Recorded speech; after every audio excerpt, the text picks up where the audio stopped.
It's very strange. I just remember I feel like I have like a weird worm in there or something. Oh my God, what if you do? Like, don't even say that to me. I won't, sorry. Redact that. Youth's over soon, this is the natural law. There's a younger generation, knock, knock, knocking at the door. Knock, knock, knocking at the knock, knock, knocking at the knock, knock, knock, knock, knock, knock, knock.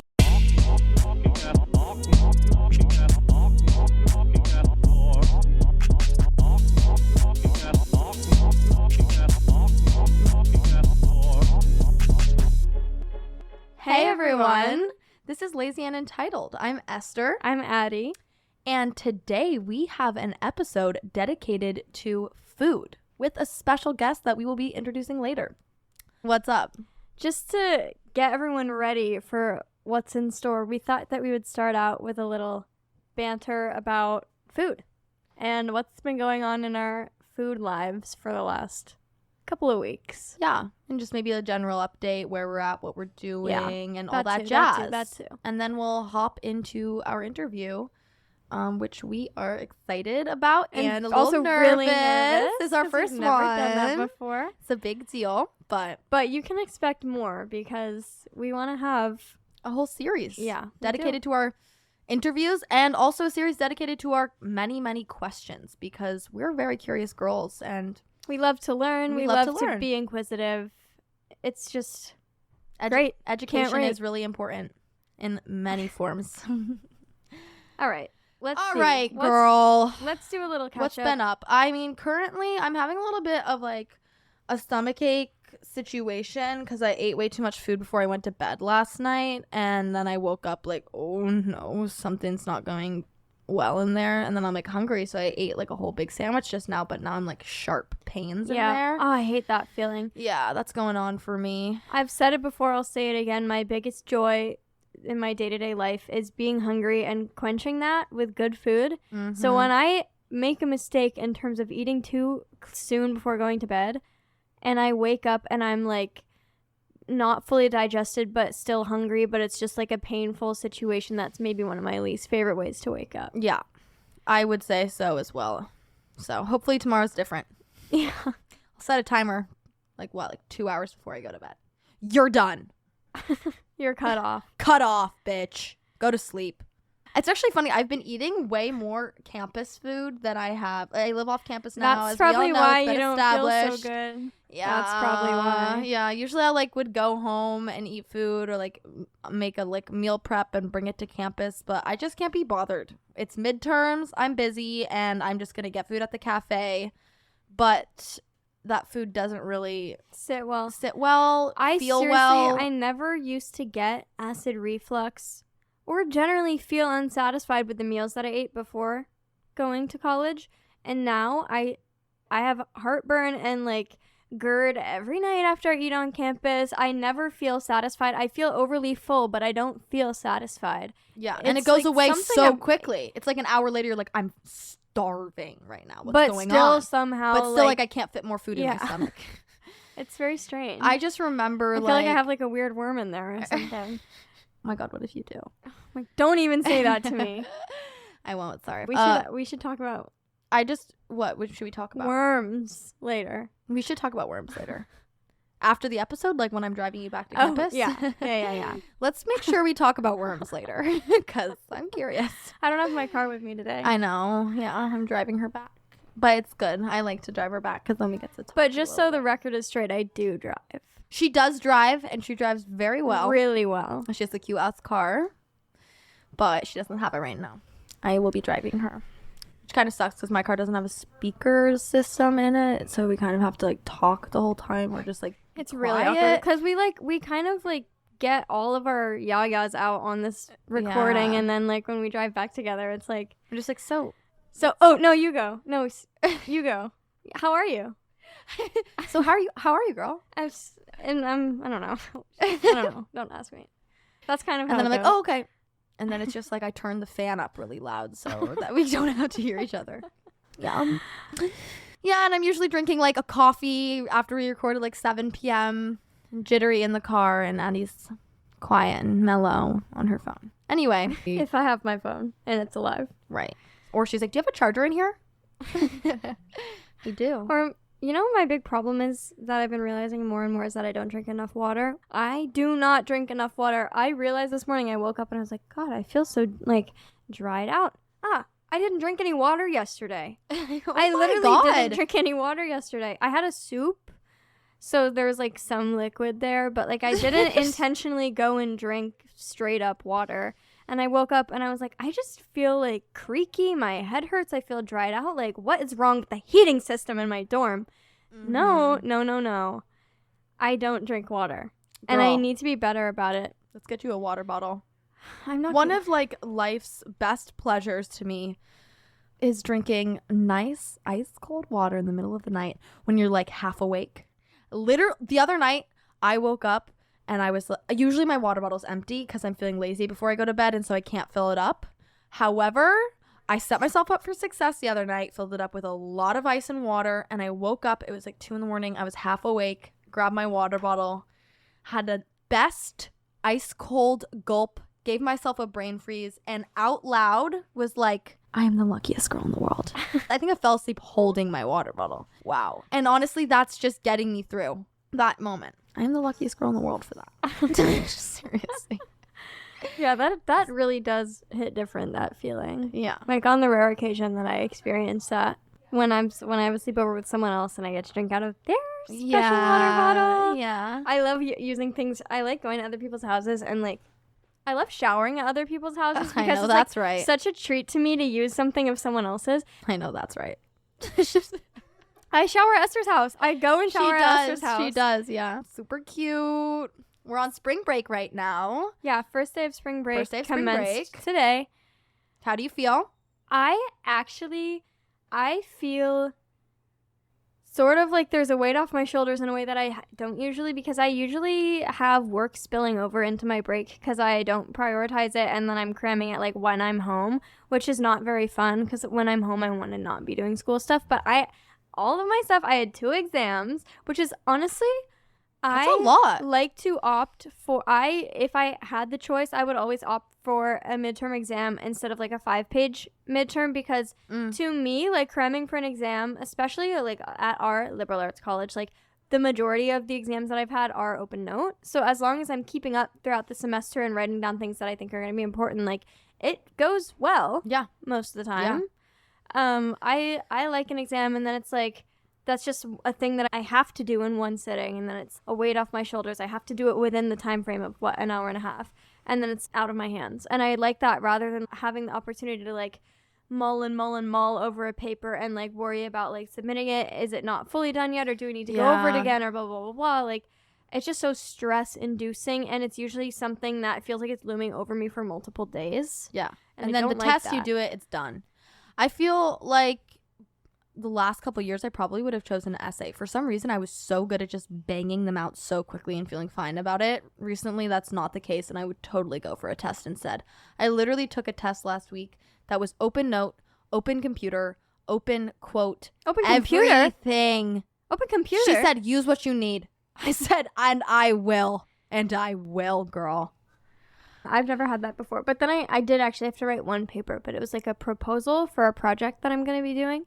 When you're talking about, like, when you're writing about or doing a project about something that you're really passionate about, it shows, and it's so fun to write. And when you're doing something that's boring, it's just not. It's just the opposite of what I just said. You know what I mean? It sucks the life out of you.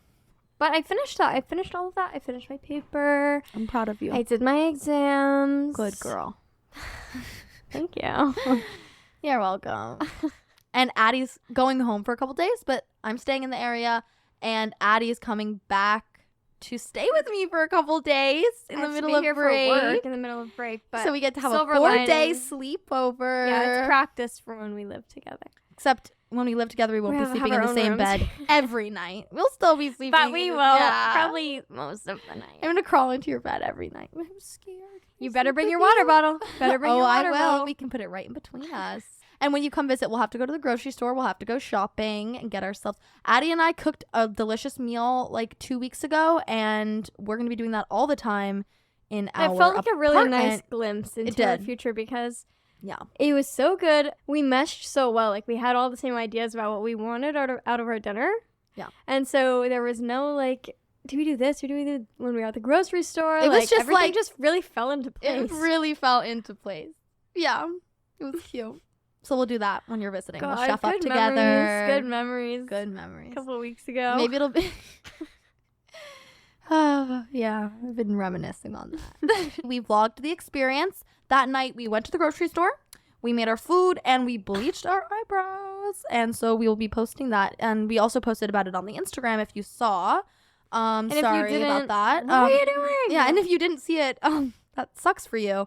But you can also still go see those posts. So I'm it's glad, all right. I'm glad that we got back around to talking about making food Right. because I would say that it's about time to introduce our guest. Today we want to welcome Dr. Marion Nestle onto Lazy and Entitled. Marion is a professor of nutrition, food studies, and public health emerita at New York University, where she chaired the department for more than 15 years.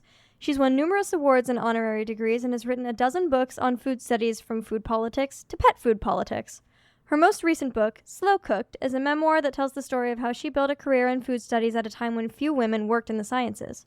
Her research examines scientific, economic, and social influences on food choice and health, with focus on the role of food industry marketing. Her books explore how politics affect food production, dietary intake, food safety, and human and planetary health. And with all this, she still finds time to blog 5 days a week at her website, foodpolitics.com. Marianne, welcome to the show. Hi.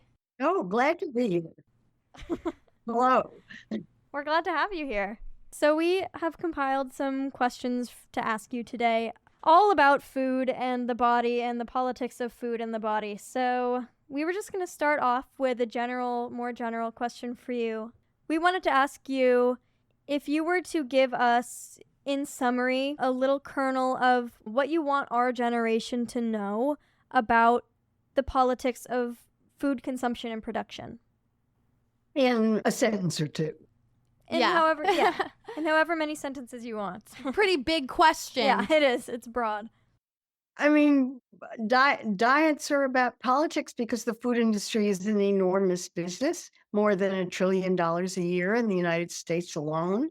And food companies want to sell their food products, and they don't really care what the effect of those products is on health. That's not part of what they're concerned about. All they're concerned about is selling the product. And that immediately sets up a situation in which politics enters the picture because some people can afford food and some people can't. Some foods make people sick, other foods don't. Food has a big influence on climate change. And so food production and consumption are heavily mired in politics and money and economics and all of those things. And there's really no way of avoiding it. And in a way, that's really unfortunate because healthy diets are very easy to explain. So easy that the journalist Michael Pollan can do it in 7 words. Eat food, not too much, mostly plants. And the only thing you need to know beyond that is what's meant by food, which is foods that are unprocessed or lightly, minimally processed. So if you eat a diet that mostly contains real food and you don't eat too much of it and it's got a lot of plants in it, you're doing just fine and you don't have to worry about anything else. And the best part about that is that is the precise diet that prevents chronic disease and it prevents climate change. So the one diet takes care of all of the issues that everybody's worried about when it comes to food. Thank you so much. That was a perfect answer. I'm curious about how you feel about that moving forward in a climate when so much of our food that was previously certified organic now can't even be called that because there's runoff from Monsanto products, stuff like microplastics in all of our foods, all of our water supply. How do you foresee a healthy diet and eating plants in a healthy way changing in the future if things continue to move in this direction? Well, this is where politics comes into the picture. And I'm a great believer in food advocacy. The system isn't going to change on its own. It's only going to change if there is public outrage about what's happening. And I think public outrage is absolutely called for. And that everybody who's interested in these issues has to start advocating for the kind of food system that they want. And groups, in the United States, there are thousands of groups that are doing this kind of advocacy, but they're not united, they're not collaborating, they're not in coalitions necessarily. They need to be. I think that's absolutely vital. And how can we do that on a smaller scale? Like, how could Addy or I get involved in that type of thing? Well, you could join an organization that's working on issues that you care about and try to get that organization to work with other organizations. I mean, there's a literature on how to do advocacy. And that, what we know from years and years and years of experience is that the more people who are involved in pressing for an issue, the better the chance is that they'll get what they want. But advocacy requires setting a goal for what you want to do, identifying the people or institutions that can help you achieve that goal, and recruiting as many people as you possibly can to join with you in working for the change that you want. And I think that's essential. And everybody who's interested in these kinds of issues should be doing this. If not at the national level, which seems kind of impossible these days, but certainly at the local level, because you can make changes at the local level that are really important and will make a very big difference in people's lives. I think that's an issue that's near to both of our hearts. We both grew up in rural Vermont. We've both done farm work, agriculture, like we grew up in that setting, and I think it's definitely something that we've always been aware of and cared about is ethically sourced and ethically produced healthy organic food that is accessible to people. Yeah. And I think that in our community is a big conversation. I think the buzzword these days is regenerative. What does that mean? Well, different people think it means different things, but to me, it means replacing in the soil what gets taken out and producing food according to methods that preserve the environment, the air and water quality, soil quality, and replace the nutrients that are taken out. Organic and then some. And there are lots and lots of people who are doing this and lots of groups that are working on this, which is very exciting. I have some smaller questions that aren't necessarily about, they're more detailed. I'm really curious about the ingredients of energy drinks because you were talking about earlier, marketing, and energy drinks such as Celsius is a very up and coming energy drink right now that's marketed as a healthy energy drink. It says that it's healthy, but I feel like that's not true, and it will have ingredients like taurine, but what is that necessarily doing in the energy drink? And it also uses artificial sweeteners, which I know, or I feel like I've heard are not very good for you. And I'm just curious about the effects of drinking energy drinks consistently because I, along with my peers at school, definitely consume quite a few on a regular basis. Yeah, I don't think anybody knows. That's a really difficult question to answer because the research on any one food is extraordinarily difficult to do because if you were going to compare the effects of that energy drink to energy drinks or to other kinds of drinks or to water, you would have to have a statistically significant sample of people locked up for some period of time, a very long period of time, and look at them for a very, very long period of time to see whether it made any difference to their health. Those experiments aren't possible. Right. I mean, they just can't be done. But who cares? I mean, who wants to do those experiments? Certainly not the energy drink company, because the probability of being able to show that that drink is good for you is really not very high. Right. Because it's one food in diets that are really complicated. So, I tend to say use the sniff test. If it looks like it's doing something magic, the chances are it's not, because that's just not how diet works. Right. So, you eat lots and lots of different kinds of foods. The best approach to eating healthfully is to eat a very, very wide variety of relatively unprocessed foods.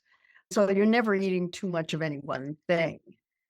So if you're into energy drinks, I roll my eyes, but okay, if you want, then vary them.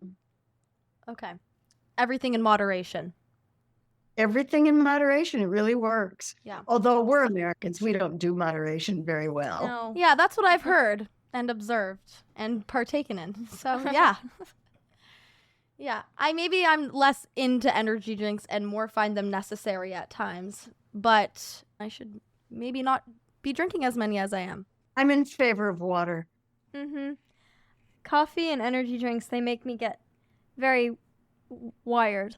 So I can't do that. But, I mean, this kind of relates well to one of my questions of a similar ilk, because obviously energy drinks, coffee, whatever you need to keep your spirits high and maintain your energy on a college campus when you have to go through the day with so many classes and so much to do, it sort of necessitates the intake of something or certain practices to maintain your energy. But for me, so Esther lives off campus in off-campus housing, but I live on campus this year in a dorm, which sort of limits my options a lot of the time for what I can eat, how much I can get when I go to the grocery store, how much I can store, what I have the ability to cook, in my dorm common room, in my kitchen.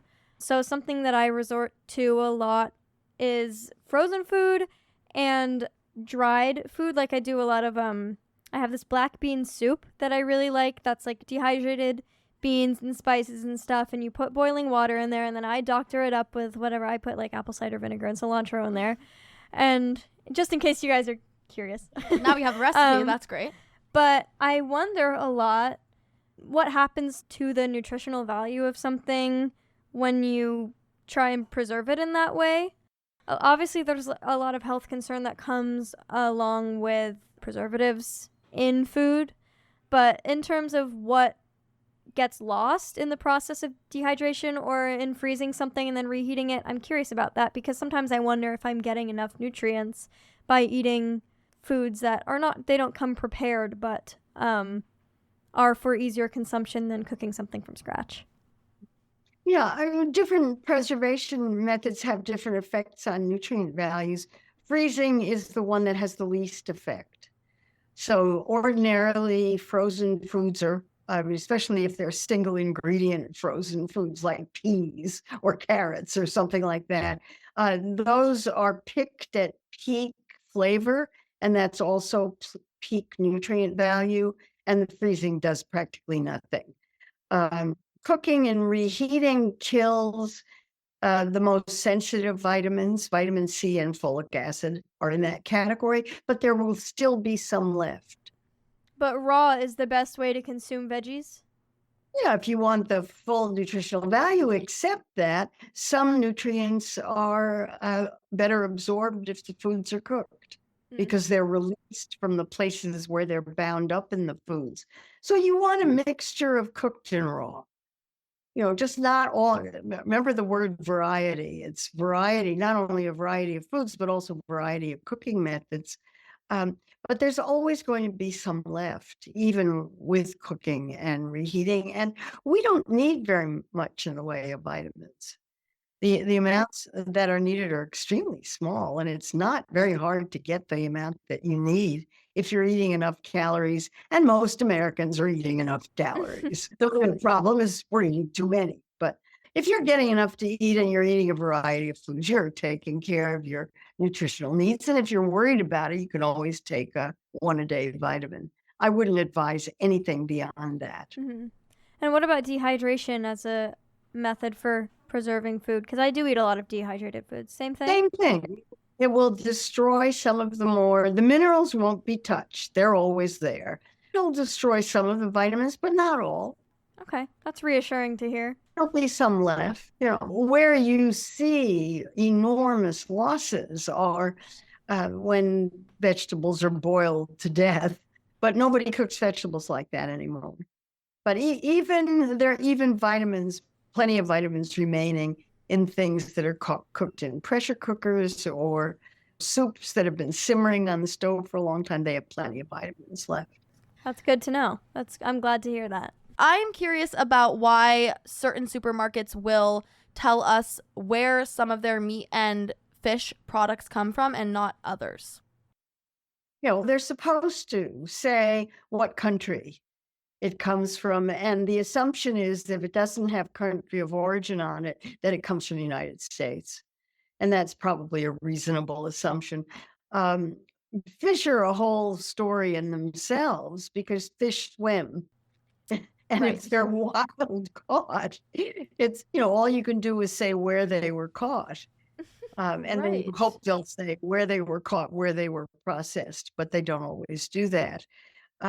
We have country of origin labeling, but not for meat. It was the meat industry managed to convince everybody that people didn't really care where their meat came from.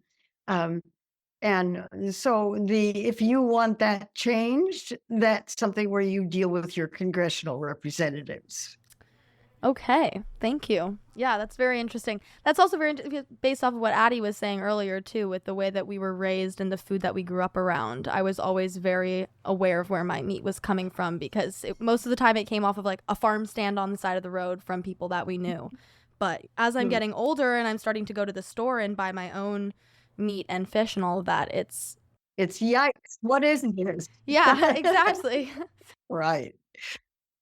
I have that. I always it's in the back of my head when I'm buying something. It can be hard when the only way that I can affordably grocery shop is from large chain supermarkets because it can be hard to know where something started and what the ethical connotations are with your buying it and consuming it for your own health and for the health of those who helped produce it. Certain farms that may not have great working conditions or keep their chickens stacked on top of each other. Do you struggle with that when you go grocery shopping as well? Yeah, those are very difficult questions because it depends on what issues you care about. You have to eat. You have to eat. You can't survive without eating. You have to get food from someplace. And unless you're growing it yourself or know your farmer or know your animal producer or your egg producer, you're really depending on the kindness of strangers to deal with the kinds of issues that you're concerned about. And you're going to have to make compromises. I don't think there's any way to do this without making compromises unless you're growing your own food and are in some kind of farming collective where all the food is being grown in ways that you know about. So you can go to the grocery store and find meat that is grown organically, where it's raised on pasture, where the statements on it tell you that some effort has been made to protect the meat, to protect workers' rights, to do whatever the issues are that you care about, but you're going to pay more for those products. And that gets us into the whole question of food and agriculture policy and what the government supports and what the government doesn't support. And that gets us right back to advocacy again. Because if you want that system to change, you have to advocate for it. Yeah. Yeah, I mean, that's definitely been a challenge for me as a college student who doesn't have a very large budget, being raised fortunate enough to have, a primarily organic, sustainable local diet, and then moving to college and having to shop for myself and make compromises with my budget about what the quality of food that I'm eating. I'm off the meal plan. I'm a junior, so when I moved off campus, I'm not on the meal plan anymore. But, well, that's actually another question that we had for you because I don't eat on campus as much anymore. Addy primarily eats on campus because she's in a dorm. And I think it's a common opinion on our campus that our food is not, our dining hall does not have very high quality food. That's nothing against the people who work there. It is something against the college, though. Our living conditions aren't great in a lot of ways, and our food is really not good a lot of the time. Well, let's go back to advocacy.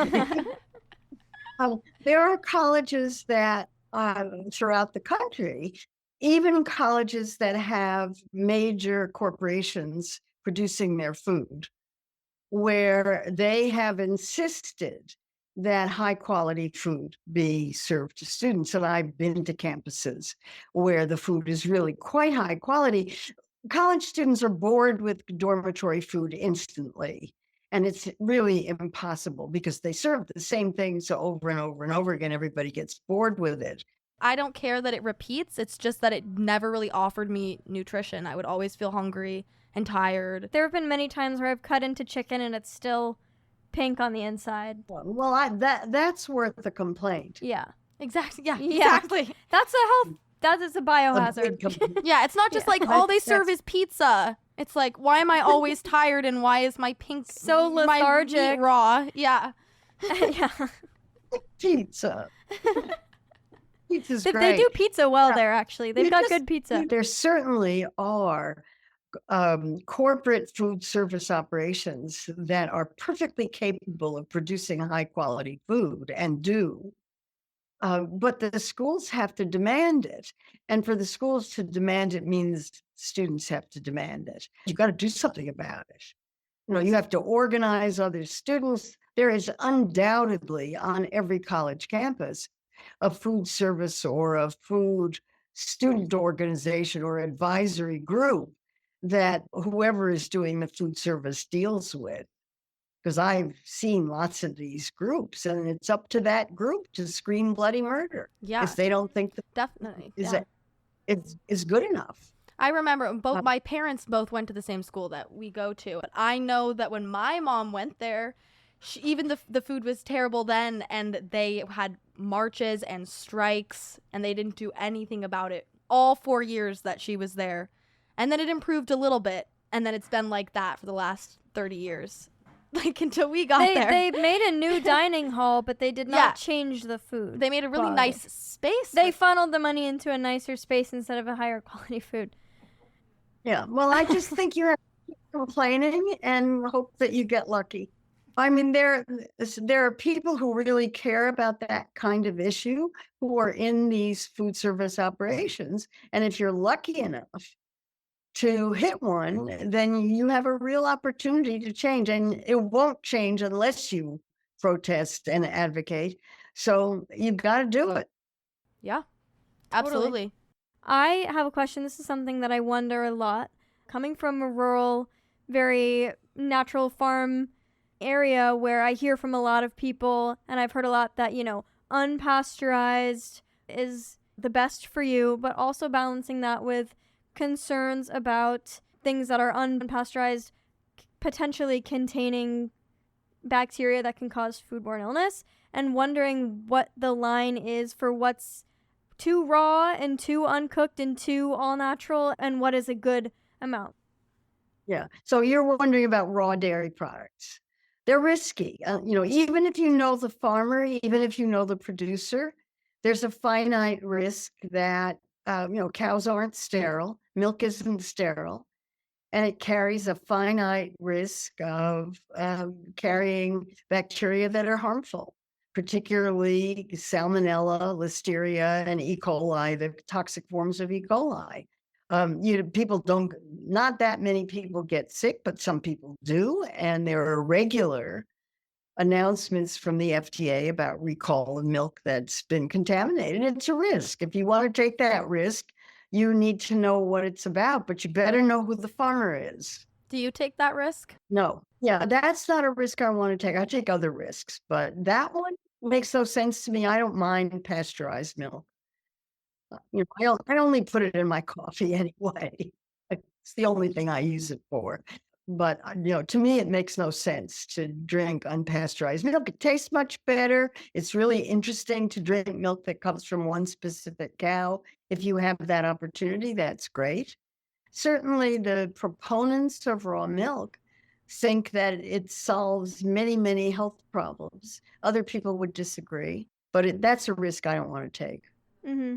And there are certain things you don't do. You don't buy bagged, chopped up salads because the risk is higher the more vegetables are handled before they get to you. You don't buy a romaine lettuce from any place in California or Arizona because that lettuce is grown next to confined animal feeding operations and has a risk of contamination from fecal waste that I'm not interested in taking. I grow a lot of my own food. Well, that's good to know. I didn't know any of Yeah, I that. didn't know that. And you certainly should wash your lettuce. Certainly should.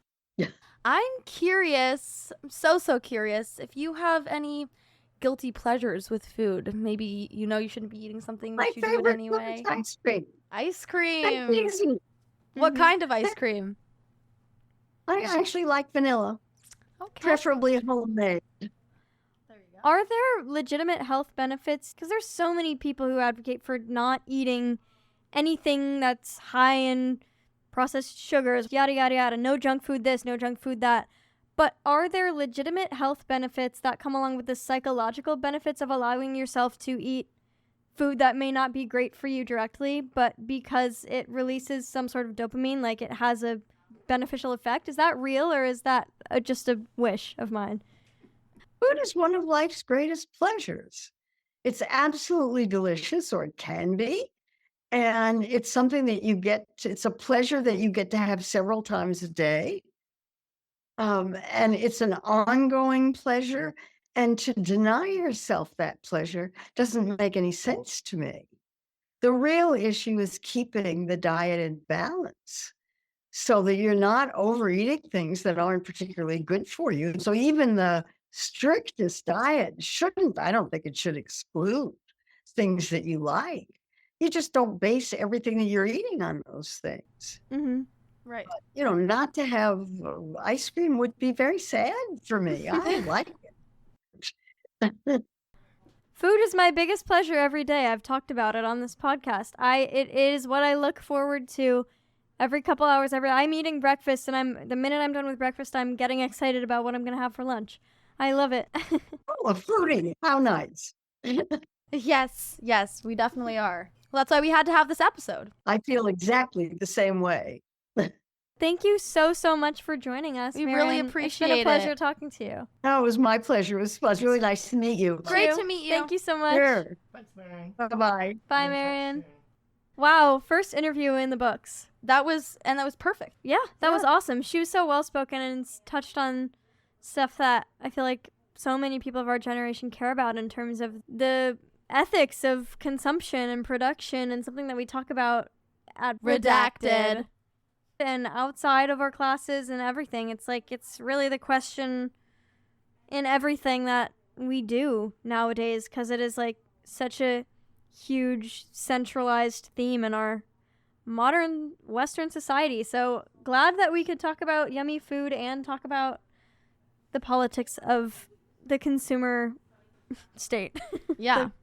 And I think it's really important for us to all get involved and, bare minimum, understand where our food is coming from and the general state of, food production and consumption in the United States. Bare minimum, you guys, let's look into these things, including myself, including Addy. No, not me. Addy already knows everything about everything. I always forget. I always forget that. So I'll just educate myself and then talk to you about it, Addy. We could do a study session because I'd like to know. I mean, I don't do that kind of thing for free. Okay. We'll talk about it on the car ride home. I had so many more questions to ask that went by so I know. quickly. We have to have Her back Marion on. come back on the show. That was so fun. She's so well spoken and is Knows so her smart. shit. She knows her shit. Like, wow. Bitch. Wait, let's harmonize. Ready? You go low. Bit. Jen, go low. Okay, I'll start. That's not low. Let me start.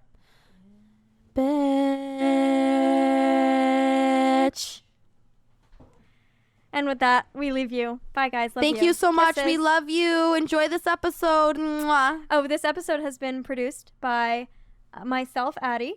And myself, Esther. I've never led that before. That's exciting. And as well as Maddie Rosenberg, Jen Hamoud. At Radio Free Rhinecliff. Special thanks to Marion Nestle for joining us Thank today. you so much. It was a pleasure. Youth's over soon, this is the natural law.